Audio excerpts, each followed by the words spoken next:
الفرحة هي يوم فرحكوا ده شيء أكيد.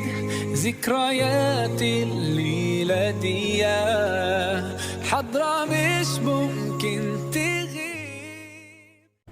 Assalamualaikum warahmatullahi wabarakatuh.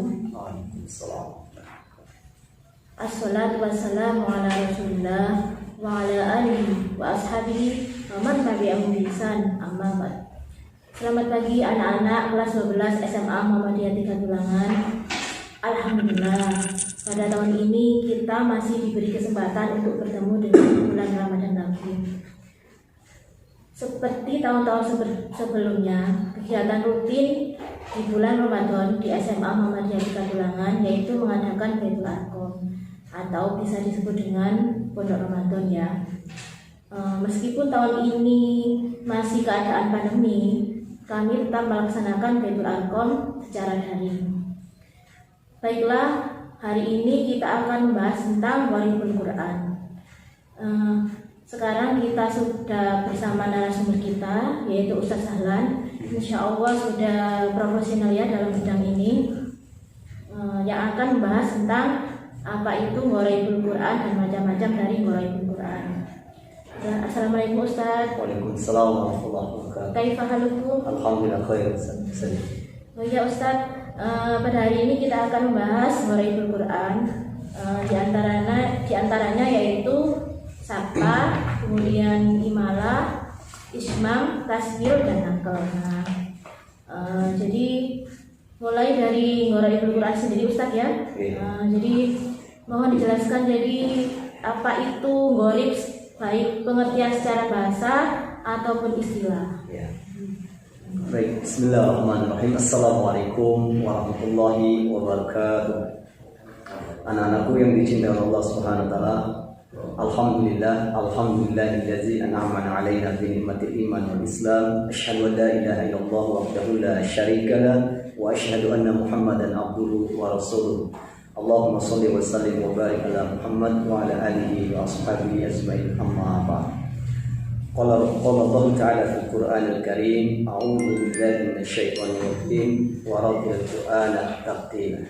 Wa qala Nabi sallallahu alaihi wasallam, khairukum man ta'allama al-Qur'an wa 'allama. Sadaqallahu adzim.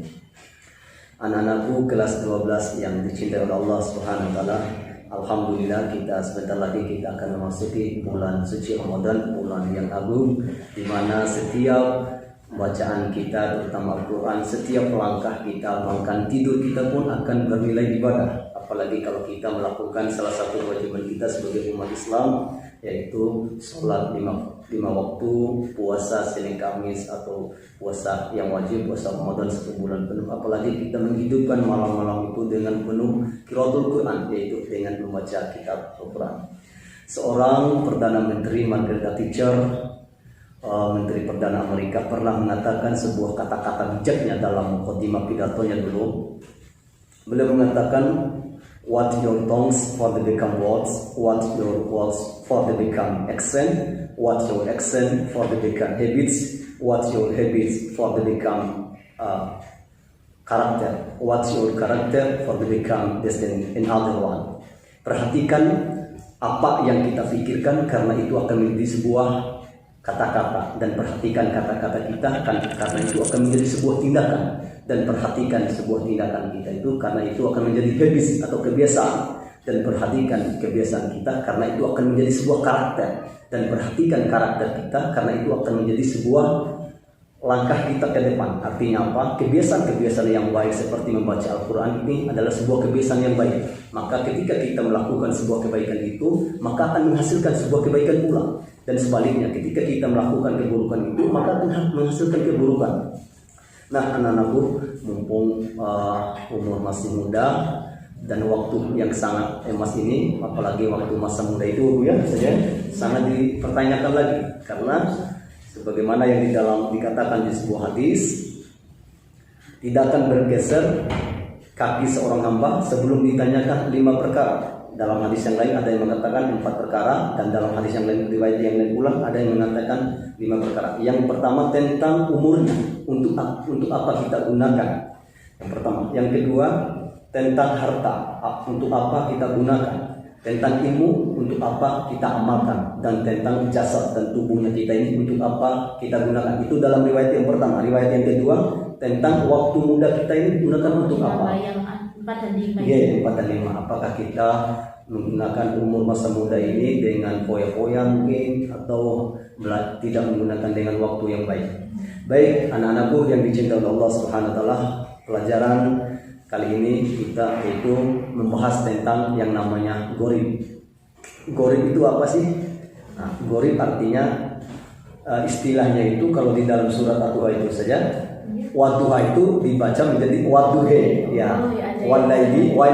Nah, kalau orang-orang awam itu kalau mendengar kata-kata ini, pasti mengatakan, imam baca wadduha menjadi wadduhe. Nah, tapi kalau orang sudah paham ilmunya itu, kira itu kan ada 7 kira sabah, makanya dikatakan kira sabah. Nah, untuk memperdalam ilmu itu kan ada tingkatan-tingkatannya. Mungkin mulai dari ilmu tajwid, karena belajar ilmu tajwid ini wajib untuk memahaminya, karena untuk mempelajari bagaimana cara membaca Al-Quran yang baik, karena Al-Quran ini kan hudan lil muttaqin. Nah, ketika saya membacakan, bukan saya saja yang mendapat pahala, tetapi jenengan juga mendapatkan, mendengarkan saja juga bisa mendapatkan pahala, apalagi kita mengamalkannya. Baik, gorib secara bahasa berasal dari kata goroba, artinya asing atau tersembunyi atau samar-samar. Sedangkan menurut istilah ulama goribul adalah bacaan yang tidak biasa di dalam Al-Quran karena samar.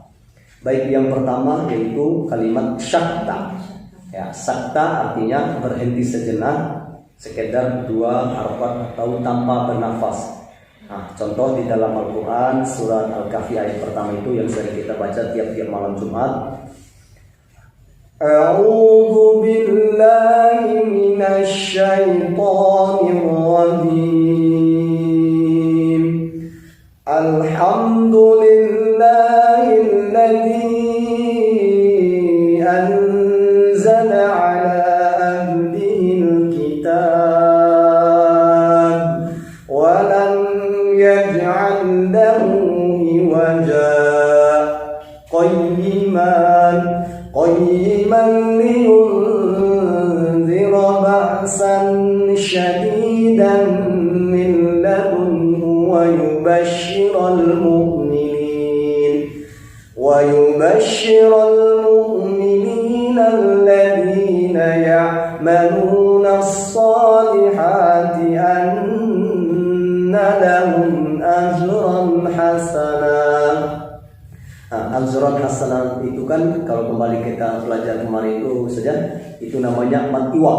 Oh iya, hasanah ya. Ya, ajran hasanah. Kalau seandainya ajran hasanah ini ada di tengah-tengah kalimat, contohnya dalam kalimat qayyiman liyunzira ba'san, maka fathah itu harus dimasukkan. Kalau di akhir kalimat dia hasanah itu tidak disebutkan. Yeah. Nah, itu namanya matiwan. Baik, kembali kepada yang pertama gorib. Yang pertama itu sakta. Sakta artinya berhenti sejenak. Itu Ustaz, berhentinya itu kira-kira berapa ketukan?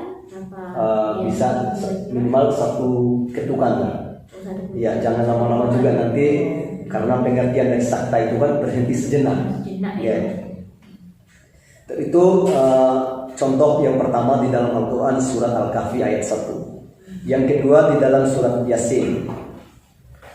Qalu ya wailana man ba'athana min marqadina hadza ma wa'ada ar-rahman wa sadaqal mursalun. Contoh di dalam kalimatnya itu min marqadina. Nah, maka di situ kita dianjurkan untuk berhenti sejenak, sesuai dengan kalimat sakta tadi. Di dalam surat yang lain yaitu surat Al-Qiyamah ayat 27 yaitu waqila man raq. Nah, di kalimat raqnya itu. Waqila berhenti kemudian raq. Ya, raq. Di dalam surat yang lain juga surat Al-Mutaffifin yaitu kalla bal rana ala qulubihim ma kanu yaksibun.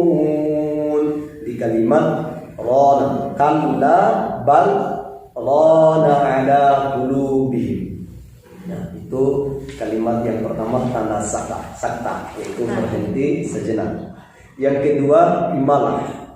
Imalah adalah pembacaan fathah yang mirip ke kasroh menjadi ro, atau ro dibaca dengan re, dan huruf ro-nya dibandingkan dengan takkik atau tipis. Oh ya Ustadz, ini dibaca re-nya ini maksudnya miripnya itu seberapa re, apa re atau gimana? Re, contohnya dalam surat Ad-Duha, Wad-Duha, ketuanya itu minimal 2 harakat, jangan terlalu panjang juga. Wad-Duha, aslinya kan Wad-Duha, tetapi karena masuk imalah ini boleh ya? Boleh. Wad-Duha. Tapi orang-orang yang mempelajari ilmu ini kan minim kalau menjadikan imam saja. Oh, iya. Maka karena makmum itu kan tidak semua orang imam, kecuali mungkin di pondok karena menjadi tradisi Wad-Duha menjadi Wad-Duha. Maksudnya itu bukan, maksudnya re bukan re ya? Iya. Re ya? Iya. Bukan gitu ya? Iya. Dengannya itu. Oke. Nah, contoh dalam surat wa qala rkabu fiha bismillahi majraha. Ini kan tulisannya aslinya majraha, tapi karena ada imalah tadi menjadi majreha. Wa musaha inna rabbi laghafurur rahim. Majreha. Oke, majreha. Ya, bukan majroha. Nah, walaupun kalimatnya itu yang kedua. Yang ketiga yaitu ismam. Dan Ustadz, ini kan untuk imalah ini kan mungkin ada apa namanya, ini kan ada suatu peristiwa, ini kan apa, termasuk doa untuk naik kapal juga. Jadi waktu itu kan Nabi Nuh atau apa kan mau naik ini kan. Ketika Nabi Nuh itu kan melakukan istilahnya itu musafir, perjalanan, maka kita dianjurkan untuk membaca doa ini juga. Bahkan ketika kita turun itu, bahkan di dalam hadis doa itu justru doa yang paling mustajab itu Bismillahirrahmanirrahim, la haula wala quwwata illa billah. Asbab menujunya doa ini ketika dalam perjalanan atau musafir, ketika kita istilahnya itu bukan kita meminta kecelakaan istilahnya saja. Nah, ketika kita meninggal dalam keadaan itu, tetapi kita sudah membaca Bismillahirrahmanirrahim, la haula wala quwwata illa billah dan seterusnya itu, maka kita itu dijelaskan asbab menuju dalam hadis itu, maka kita meninggal dalam keadaan husnul khotimah.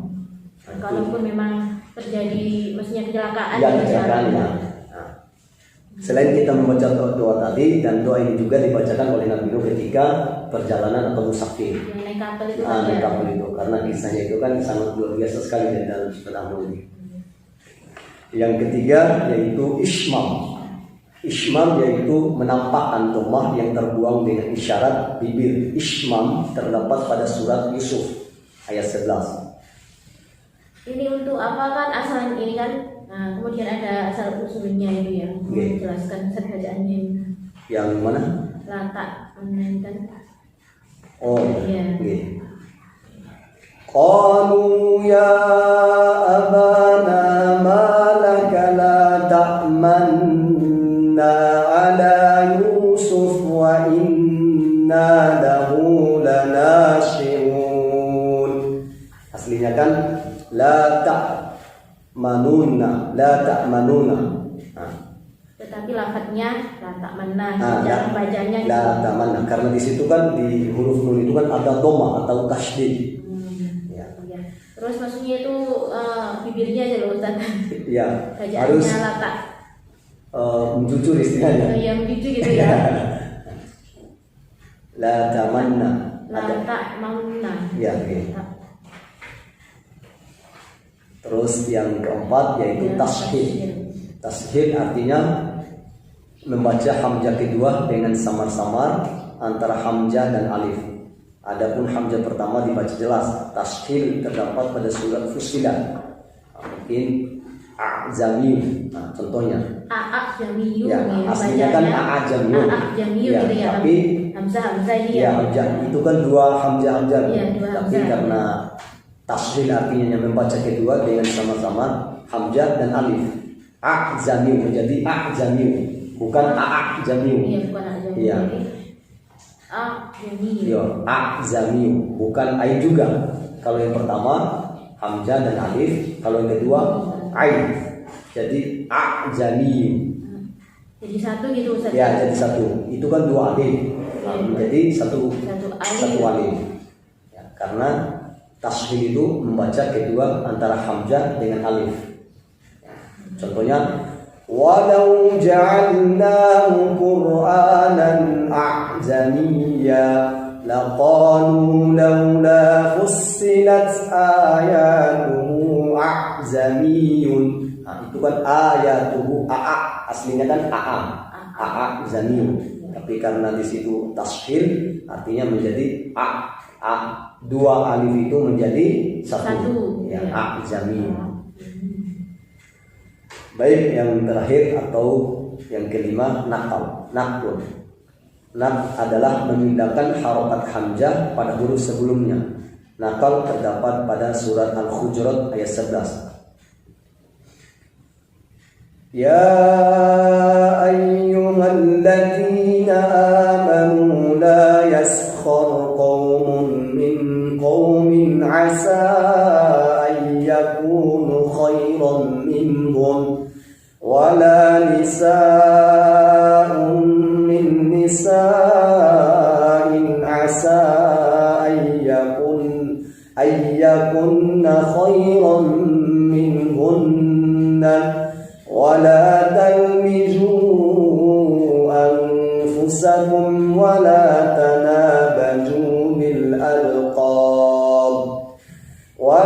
تنابزوا بالألقاب بئس الاسم. Itu kan bi'sal. Tapi yang dibaca itu bi'salismul fusuqa ba'dal iman. Asal kalimatnya itu kan bi'salismu.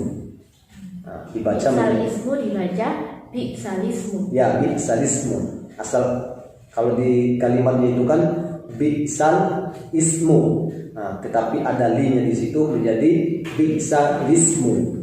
Nah, bi'salismul fusuqa ba'dal iman.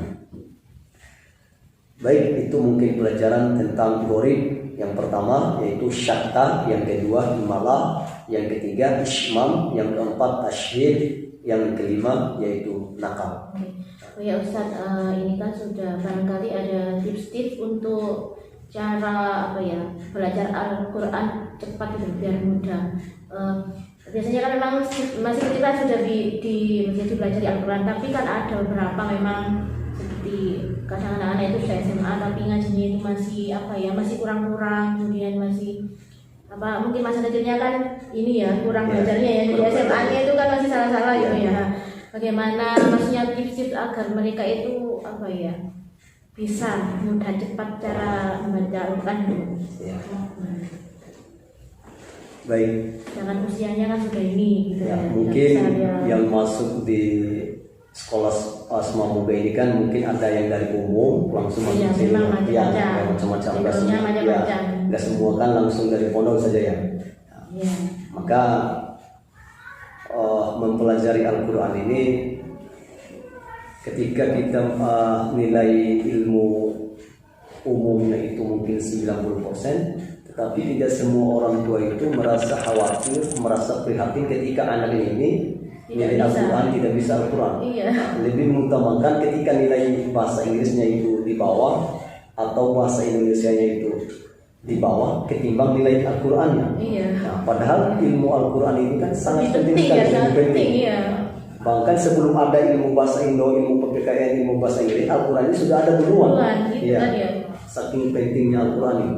Bahkan Al-Quran ini menjadi petunjuk hudan lil muttaqin, la raiba fihi, tidak ada keraguan sama sekali di dalamnya. Kita mau pelajari ilmu apapun, semuanya ada di dalam Al-Quran. Mau belajar berbicara ilmu hukum, semuanya ada. Mau berbicara tentang ilmu sejarah, semuanya ada di dalam Al-Quran. Maka anak-anakku, di momentum waktu yang sangat emas ini, gunakanlah sebaik-baiknya. Mumpung masih muda, mumpung masih semangat, maka karena rasa istilahnya itu kekecewaan itu kenapa saya dulu nggak belajar serius dengan Al-Quran. Nah, rasa waktu SD, waktu SMP, waktu SMA, karena itu tidak bisa putar kembali waktu itu. Kenapa saya dulu waktu Semamuga nggak belajar baik-baik dengan Al-Quran? Padahal ketika kenapa dulu saya waktu Semamuga atau waktu SMP saya nggak belajar menghafal Al-Quran? Nah, ketika saya kuliah, ketika saya merantau, ternyata ilmu Al-Quran itu yang lebih diutamakan. Bahkan di Jawa ini saya lihat ya, ketika orang melamar di sekolah-sekolah itu yang di tes itu bukan ilmu yang lain yang pertama, ternyata ilmu Al-Quran. Ya, kalau dia mau baca Al-Qurannya, insya Allah diterima. Saking pentingnya ilmu Al-Quran ini menjadi pedoman. Tapi masih bisa kan Ustaz, maksudnya itu meskipun usianya sudah besar gitu ya, masih bisa kan belajar Al-Quran dari awal gitu ya? Ya, masih bisa Bu, karena hukum belajar manusia itu kan tidak mengenal tua, tidak mengenal muda, hatta zurtumul maqabir, sampai Allah mencabut nyawa. Maka disitulah berhentinya kita belajar. Jadi meskipun usia sudah katakanlah remaja ataupun sudah tua ya, itu kan masih ada kesempatan, maksudnya tidak usah malu lah gitu ya untuk belajar mengaji gitu ya, supaya bacanya benar gitu. Bahkan orang yang belajar terbata-bata itu mendapatkan 2 pahala. Dua pahala. Ya, yang pertama karena terbata-batanya tadi, yang kedua karena niatnya untuk mempelajari Al-Quran. Ada 2 pahala yang contohnya alhamdulillah, atau ada kalimat yang lain, artinya dia nggak terlalu lancar membaca Al-Quran ini, tapi karena niatnya yang kuat dan ingin mempelajari Al-Quran tersebut. Dan Al-Quran itu saya rasa kita bisa itu karena terbiasa. Semakin kita membaca, maka lidah dan bibir kita itu akan semakin mudah untuk mengucapkan. Jadi harus istiqomah rutin tiap hari gitu ya Ustaz ya. Memang harus kita memiliki target. Habis maghrib berapa baris, habis isya berapa baris, dan itu harus fokus kita. Jadi nggak harus banyak Ustaz ya. Harus banyak ya. Jadi harus rutin tapi kapan?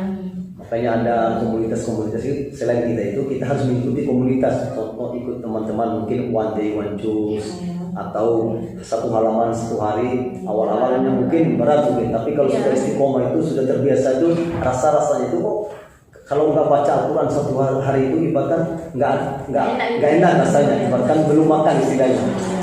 Mungkin puasa Senin Kamis juga itu orang yang belum merasakan puasa Senin Kamis itu berat, tapi kalau udah terbiasa itu rasa-rasanya kurang enak rasanya. Kalau nggak puasa Senin Kamis ya jadi nggak enak. Kalau sudah terbiasa, maka saya ikutin kata-kata Margareta tadi itu, watch your tongues for the become words, watch your words for the become accent, watch your accent for the become habits, watch your habits for the become karakter. Jadi kebiasaan-kebiasaan yang baik itu akan menghasilkan sebuah karakter, dan karakter yang baik itu akan menghasilkan bagaimana takdir kita selanjutnya nanti. Jadi dari kebiasaan yang terbaik itu. Sudah ya anak-anak kelas 12, demikian materi Bolaibul Quran, mudah-mudahan bermanfaat bagi kalian ya. Karena sudah dapat ilmunya, jadi mohon diamalkan ya. Jadi kan sudah dapat ilmunya, mohon maksudnya itu yang belum rutin ngajinya atau baca Al-Qurannya tiap hari dirutinkan ya. Nah ya tiap hari habis maghrib ya berapa baris gitu ya Ustaz ya.